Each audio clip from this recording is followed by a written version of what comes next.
વિદ્યાર્થી મિત્રો, શ્રદ્ધા ઓનલાઈન એજ્યુકેશનમાં ફરીવાર આપનું સ્વાગત છે। હવે આજનો આપણો ટોપિક જે છે તે ચાલી રહ્યો છે છેલ્લા 5 સેશનથી unit number 8 all with friends, આપણા અથવા અમારા પીછાવાળા મિત્રો અથવા મિત્રો। હવે આ છેલ્લા 5 સેશનથી આ ચાલી રહ્યું છે। તો આજના સેશનમાં આપણે આ યુનિટ કમ્પ્લીટ કરવાનું છે। આજે છઠ્ઠું સેશન છે। આટલા બધા સેશન થયા, થોડો પાઠ મોટો છે પણ એને ડિટેલમાં સમજવા માટે થોડું આપણે ધ્યાનથી સાંભળવું પણ જરૂરી છે। માટે તમને જ્યારે આ વિડિયો મોકલવામાં આવ્યા છે તો તમારે ખાસ હેન્ડ્સ ફ્રીના ઉપયોગથી જ વિડિયો સાંભળવા। બરોબર, આપણે કોઈ એવા પ્રોફેશનલ કેમેરાથી નથી ઉતારેલા, આપણા મોબાઈલ ફોનની અંદર જ આનું રેકોર્ડિંગ કરીને તમને મોકલેલા છે, જેથી કરીને આજુબાજુનો અવાજ થોડો ઘણો તમને પડઘા કરતા હોય આવું લાગે તો એનો કોઈ વાંધો નહીં, પણ તમારે માત્ર હેન્ડ્સફ્રીનો ઉપયોગ કરો એટલે એકદમ વ્યવસ્થિત સંભળાશે। બરોબર, તો મિત્રો આપણે વાત છેલ્લે કરી રહ્યા હતા ચકલીની। તો ચકલી શા માટે આપણા ઘરથી દૂર થઈ ગઈ છે?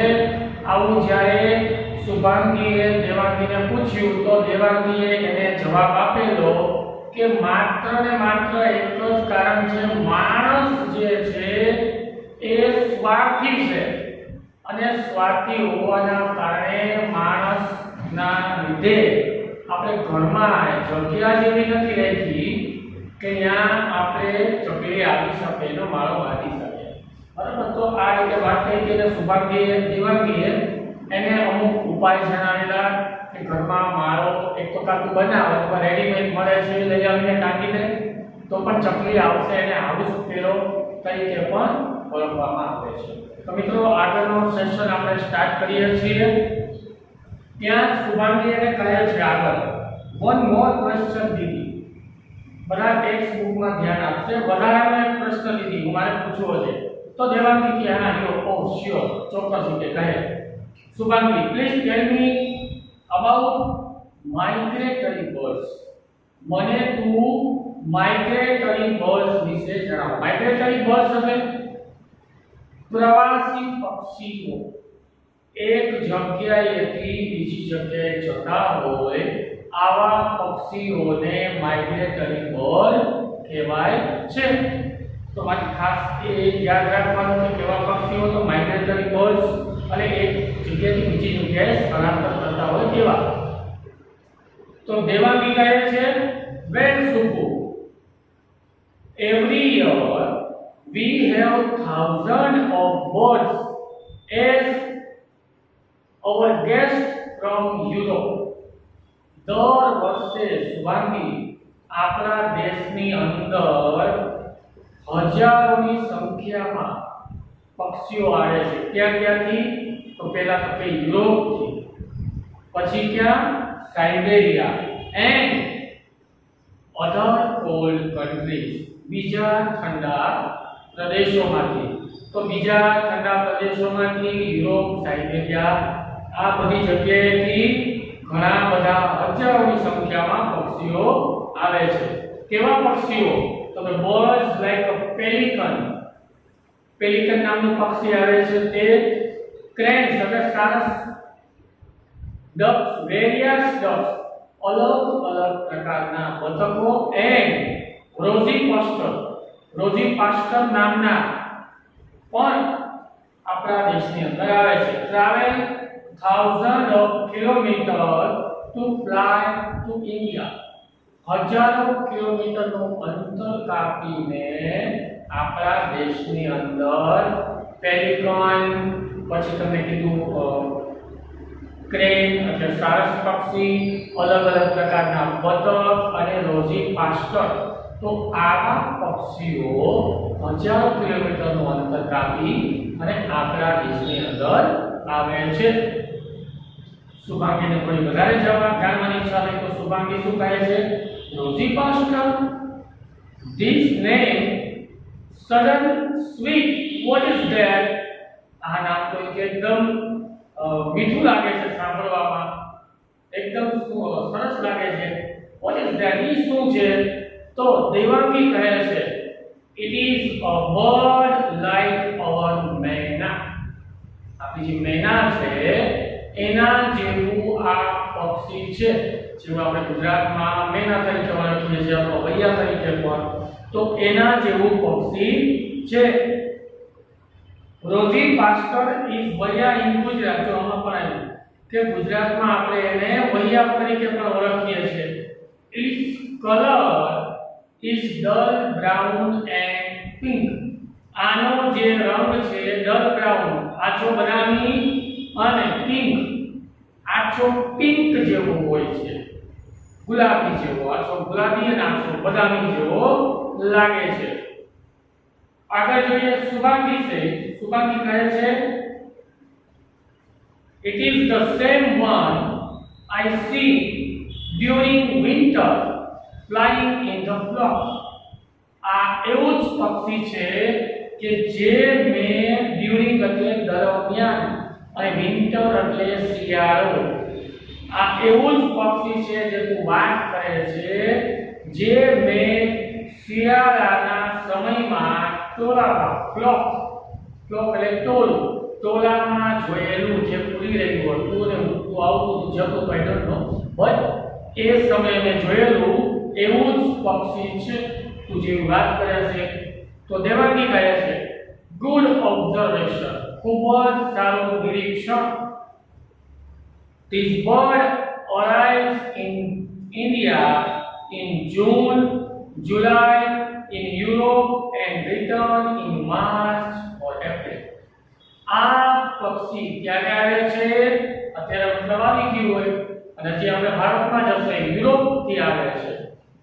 જૂન જુલાઈ ના આડેગાળે આવે છે. ઠંડુ વાતાવરણ થઈ ગયું હોય થોડું ઘણું અને સાથે વરસાદનો સમય પણ હોય તો એ સમયે આવે છે અને પાછું ક્યારે જાય છે? તો કે માર્ચ એપ્રિલમાં. પાછું ગરમી ચાલુ થઈ જાય ને, ગરમીમાં જાતિવાળા પક્ષી નહીં રહી શકતું હોય, બહુ વધારે ગરમી સહન ન થાય તો પછી આ પક્ષી આવે થાય અને એ સમય દરમિયાન પાછું રિટર્ન ક્યારે થાય? માર્ચ અને એપ્રિલમાં. શુભાંગી કહે છે how do they travel without any map. બહુ મસ્ત પ્રશ્ન છે કે આ પક્ષીઓ કોઈ પણ જાતનો મેપ નથી હોતો એ લોકો પાસે, કોઈ પણ જાતની માહિતી નથી, દિશાની માહિતી નથી, તો પણ કઈ રીતે પહોંચી જાય છે?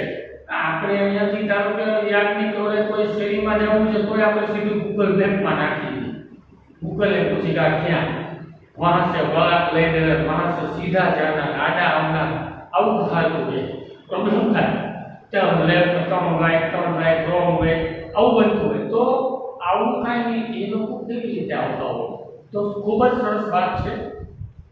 દેવાંગી એને સમજાવે છે they take help of the sun to find their way. આ સૂર્યની મદદ લે છે. સૂર્ય જે છે આકાશમાં એની મદદથી આવે. સૂર્ય કઈ રીતે મદદ કરે એને? while they come they travel in the early morning.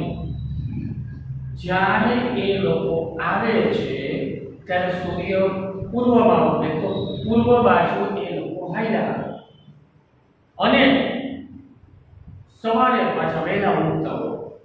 and during return migration they fly in the evening. અને જ્યારે એ લોકોને પાછા જવું હોય ત્યારે સાંજના સમયે છે એટલે પોતાની જગ્યાએ પહોંચી જાય. આવે સવારના સમયે સૂર્ય પૂર્વમાં કે પશ્ચિમમાં આવે, પશ્ચિમથી આવતા હોય પૂર્વ બાજુ આવે અને પૂર્વથી જ્યારે રિટર્ન થવું છે તો સાંજના સમયે ઉગે. સાંજના સમયે ઉગતા આ બાજુ જતા રહે છે એના સાઈડમાં. કેવું અદ્ભુત કહેવાય ને, એ લોકો પાસે એટલી સમજણ શક્તિ છે. હવે આગળ જોઈએ Shubhangi. Do they all use the same pattern for migration? આ બધા પક્ષીઓ એક જ સરખું આ જે છે સ્થળાંતર કરવા માટે અથવા એક યા બીજી જગ્યાએ જવા માટે એક જ સરખી પેટર્ન સેમ પેટર્ન અને એક જ સરખી વસ્તુ ઉપયોગ કરે છે સૂર્યનો સવારમાં આવે અને સાંજના બીજે આવું કરે છે દેવાની ઓફકોર્સ નોટ બિલકુલ નહીં કે બિલકુલ નહીં એવું હોય જ નહીં ને migratory birds fly in the different pattern migratory જે સ્થળાંતર કરતા પક્ષીઓ જે છે એ એક સરખી પેટર્ન બિલકુલ યુઝ કરતા નથી મતલબ એક બીજી જગ્યાએ જવા માટે એક સરખી પેટર્ન બિલકુલ યુઝ નથી કરતા બધા અલગ અલગ રીતે જાય છે બર્ડ્સ લાઈક અ ક્રેન જેમ કે સારસ પક્ષી જે છે ડક્સ એન્ડ ગીસ ફ્લાય આજે હંસ જેવા ગીસ ગુઝનો ભૂતકાળનો ગીસ છે ગીસ એટલે હંસ ડક્સ એટલે બતક ક્રેન એટલે સારસ આ બધા જે પક્ષીઓ છે ઇન્ફોર્મેશન ઓફ વિઝન આ બધા પક્ષીઓ જે છે એ વી આકારે ઉડતા હોય તમે આકાશમાં તમે ઘણી વખત જોવા મળ્યું છે ક્યારેક આ જ્યારે આપણે લોકડાઉન બિલકુલ લોકડાઉન હતું બહાર નીકળવાની પણ છૂટ નથી તો જો તમે અગાસી ઉપર ગયા છો તો તમને પક્ષીઓ ઘણા જોવા મળ્યા એ વખતે બધા જ પંખી પશુ પંખી જોવા મળતા હતા માત્ર પ્રેમી પંખીડા સિવાય બધા જોવા મળતા હતા બધી જગ્યાએ ઉડતા હતા આ પ્રેમી પંખીડા ગાયબ થઈ ગયા હતા તો એ સમયે તમે જોયું છે કે આખો વી શેપમાં ઘણા પક્ષીઓ ઉડતા હોય ઘણા પક્ષીઓ એક જ જગ્યાએ આ રીતે ઉડતા હોય એક જ જગ્યાએ સ્થિર હોય તો આ બધી એની ક્રિયા છે જે ચોક્કસપણે ડેઈલી કરે છે પણ સિટીમાં પ્રદૂષણ વધારે ઘોંઘાટ વધારે આપણી પાસે સમયનો અભાવ એના કારણે આપણે જોઈ શકતા નથી હાલની તકે પણ તમને વિડિયો મોકલ્યા પછી અત્યારે સાંભળ્યા પછી હવે તમે સાંજના ઓબ્ઝર્વેશન કરો તમને ઘણા પક્ષીઓ જોવા મળશે આકાશમાં તમે જાઓ ઘણા જોવા મળશે તો આ વી શેપનો આકાર લે છે સર્ટેન ડક્સ અને warbles are and flycatchers travel in a group એમાં અમુક બતકો છે પછી warbles હવે આ પણ કોઈ પક્ષી છે મેં પણ નથી જોયું અને flycatchers ફ્લાય એટલે માખી મક્ખીમાં આવા જે બધા પક્ષીઓ છે એ ગ્રુપમાં ચાલે છે એક ગ્રુપમાં જાય છે સુગંધી ઓ ગોડ હે ભગવાન How can I remember all the details? આ બધી માહિતી હું કઈ રીતે યાદ રાખી શકીશ દેવાંગી હવે એને દેવાંગી અમુક સૂચનાઓ આપે છે તમારે પણ સમજવા જેવી છે ખૂબ ખૂબ સારી રીતે તો આનાથી તમને જો થોડો ઘણો પક્ષીમાં રસ હોય ન હોય તો થોડો દાખવો તો તમને ખ્યાલ પડે કઈ રીતની આ બધી વસ્તુ થાય છે ચાલે છે તો યાદ રાખવા માટે સૌથી પહેલા તમારે શું કરવાનું remember the step while during birding અમુક સ્ટેપ યાદ રાખવાના છે પહેલું સ્ટેપ છે see the color of bird એક તો પક્ષીનો રંગ જોવાનો કાળા હોય બધા કે કાગડાનો હોય કોયલમાં હોય બરોબર અને રૂપાળા હોય બધા ગધેડાનો હોય એક તો એવો છે એવું છે તો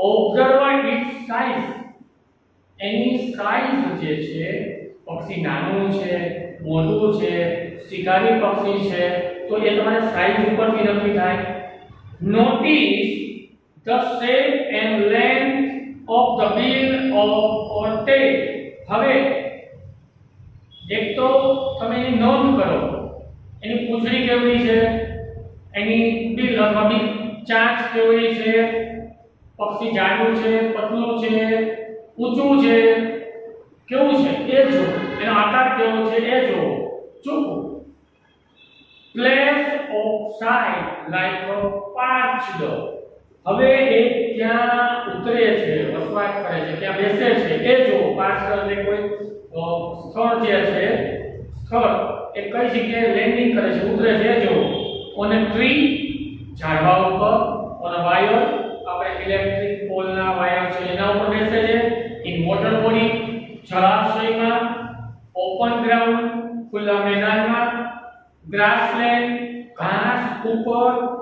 ઓર સ્કાય કે આકાશ. આકાશમાં કે બેસવાની જગ્યા ન પણ આકાશમાં ઉડાડતા કોઈ મોટી જગ્યાએ બેસી જતો હોય. Apart from these tips, you can give your close friends name to that bird whose nature or any characteristic matches with the friend. આ બધામાંથી તમે જુઓ અને એના ભાગ રૂપે તમારો ફ્રેન્ડનો જો કોઈનો આવો સ્વભાવ હોય, નાનું હોય, જાડું, પાતળું, કાળું, ધોળું, બરોબર, કોઈ બકબકિયું, તો જે પણ કોઈ બાજોડું જેવું કંઈ ફ્રેન્ડ હોય તો એનું નામ એ પક્ષીને આપી દો. તો એ પક્ષીનું નામ તમે એને આપી શકો. કેરેક્ટરિસ્ટિક એટલે એના જે લાક્ષણિકતા, એનું જે સ્વભાવ વગેરે છે તે. આગળ કે છે શુભાંગી. That's true. વાત તો સાચી કીધી બેન. થેન્ક યુ દીદી, તારો ખૂબ ખૂબ આભાર. ઇન્ટ્રોડ્યુસિંગ me to the colourful world of the bird. તે મને આ પક્ષીઓની દુનિયા વિશે જે સમજાવ્યું એના માટે તારો ખૂબ ખૂબ આભાર. Devangi. Yes, my brain fever bird. એને પણ નામ દીધું. મગજ ખાય કે બ્રેન ફીવર બર્ડ આવે. મેં નથી જોયું. તમારે કોઈને આવા પક્ષી જોવા હોય તો ગૂગલમાં સર્ચ કરો. ગૂગલ બાબત બધી ખબર હોય. બરાબર? તો ઘણા પક્ષી મેં નથી જોયા. Mitra, what is that? જ્યારે દેવાંગીને એની ફ્રેન્ડ શુભાંગીને કીધું માય બ્રેન ફીવર બર્ડ, અને નામ દીધું તો એ શું છે? તો દેવાંગી કહે છે a bird like a Shubhangi. Supu search about the bird, this bird. અને શુભાંગી આ બર્ડ વિશે સર્ચ કરવા માંડી. મેં પણ તમને કીધું. Mitra, remember Supu, we need birds on the earth. આપણે આ પક્ષીઓની જરૂર પૃથ્વી ઉપર છે. as they eat up insect harmful to our crops. એ પક્ષીઓ જે આપણા પાકને નુકસાન કરે છે એવા જે જંતુઓ છે, ઈયળ છે, એને ખાઈ જાય છે. તો આપણે એની જરૂર છે. they are also helpful in spreading seed. અને એ આપણા જે પાક છે એને ફળદ્રુપ બનાવવામાં પણ સારી મદદ કરે છે. they entertain us with their sweet call. અને આપણે મજા પણ આવે છે. પક્ષીનો કલરવ, ચર્પિંગ જ્યારે થતું હોય ત્યારે આપણે મજા પણ ખૂબ આવે છે. Take care of birds. પક્ષીઓની કાળજી રાખો. they are the true indicator of health environment. હવે એ ખરેખર આ પક્ષીઓ જ વાતાવરણના સંભાળ લેનારા છે. ઇન્ડિકેટર એટલે સંભાળ લેનારા. વાતાવરણ, એન્વાયરમેન્ટ, આપણી તબિયતનું ધ્યાન એના દ્વારા પણ રહે છે. તો છેલ્લે શુભાંગી કહે છે તારો ખૂબ ખૂબ આભાર. તો મિત્રો, ખૂબ જ ધીમે ધીમે તમને આ યુનિટ સમજાવ્યું છે એટલે ફરીવાર કોઈ ગુજરાતી ટ્રાન્સલેશન કરવાની જરૂરિયાત રહેતી નથી. શાંતિથી સાંભળજો. સાથે તમને જે કાંઈ વર્ક મોકલવામાં આવે છે એ તમારે ખાસ કરવાનું છે.